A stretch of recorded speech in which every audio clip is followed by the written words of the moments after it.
poems tonight because I know it's illegal in the slam scene to like say the same thing twice. I read this before and I feel like I should read it again because there are a lot of poems tonight about fathers.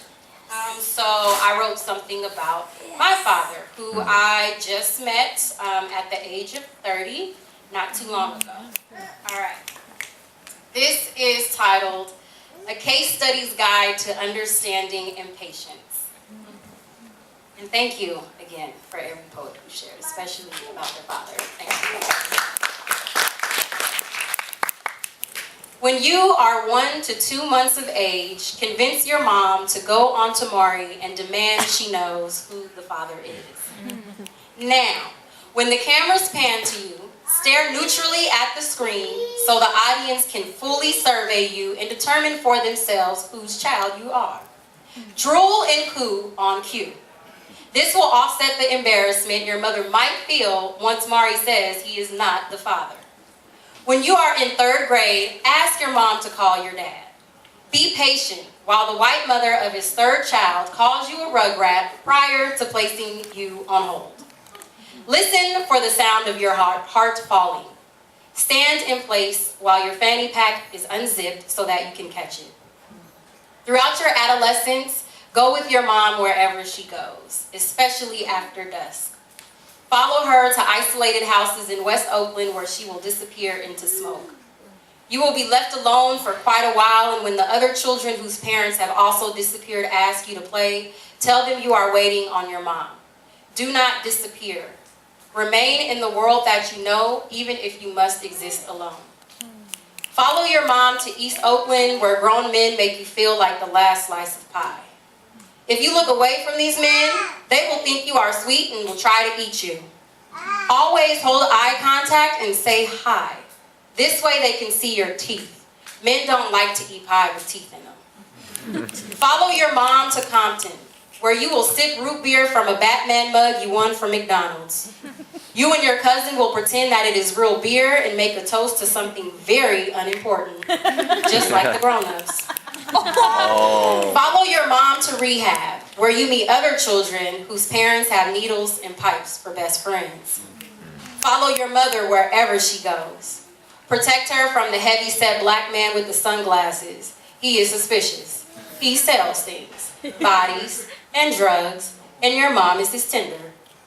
Give thanks to God for being able to know this at such a young age.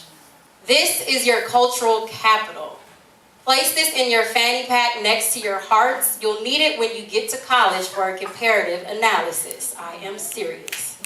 In 6th grade, slap boys for calling you a bitch, and choke a boy named Reggie for drawing on your good clothes with the blue crayon. Don't kill him. Because then the administration will send you to therapy.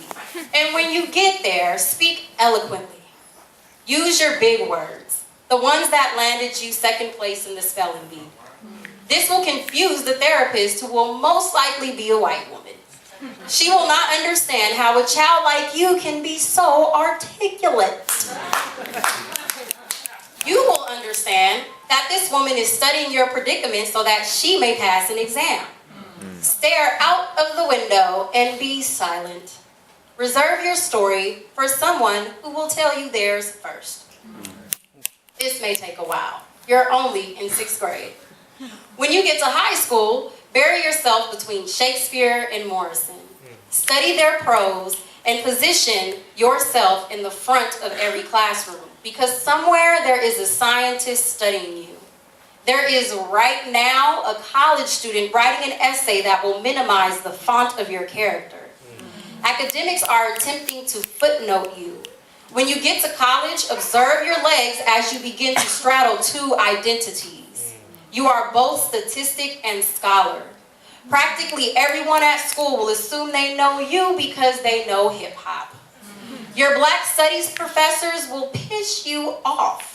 They will pick at your vernacular as if it were dirty cotton. But this is a good thing. You only remember big words from 3rd grade. It is now time to go to sleep next to dictionaries and lick a larger lexicon. Your new college friends will urge you to critically analyze the root cause of poverty and oppression. You'll learn about sexism and a bunch of other stuff. You will understand what they're talking about because you lived it, but you will not understand how this relates to their being. And all of that academic hip-hop they're talking, they have yet to tell you their story. This is when you will learn to ask questions. You will make people tell you their stories. You will hope that they will ask for yours. Again, this may take a while. You learn that people are terrible at asking questions of you, except for when you're not around. At the age of 25, your college friends will have graduated from analyzing to professing about the root causes of poverty, oppression, sexism, and all the other stuff. You may comment, but most important, write down your thoughts. Be the first to sit in front of your font, even if you must sit alone. By now, you have grown past the age of poetry slams, for you are no longer a statistic with a story to tell. All of the scholarships and grants are being sucked up by the younger people. Sorry. You must understand that at this age, you are no longer a case study because you have lived beyond your struggle. Now you are 29. In a few days, you'll be 30. You are sitting across from the man that the audience said was not yours. You share the same wit, the same almond-shaped eyes, the same silence. You will ask questions in hopes to deflate the wall that stands between the two of you. He will answer your questions and you will both return to silence. Be patient. He will ask for your story. Again, this may take a while. Thank you.